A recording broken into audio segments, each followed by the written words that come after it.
श्रियकान्ताय कल्याणनिधये निधयेतिनाम् श्रीवेङ्कटनिवासाय श्रीनिवासाय मङ्गलम्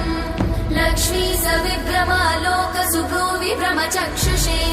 चक्षुषे सर्वलोकानां वेङ्कटेशाय मङ्गलम् श्रीवेङ्कटाद्रिशृङ्गाग्रमङ्गलाभरणाग्रये मङ्गलानां निवासाय श्रीनिवासाय मङ्गलम् सर्वावयव सौन्दर्य सम्पदा सर्वचेतसां सदा सम्मोहनायास्तु वेङ्कटेशाय मङ्गलम् नित्याय निरवध्याय सत्यानन्दचिदात्मने सर्वान्तरात्मने श्रीमद् वेङ्कटेशाय मङ्गलम् स्वतः सर्वविदे सर्वशक्तये सर्वशेषिने सुलभाय सुशीलाय वेङ्कटेशाय मङ्गलम्।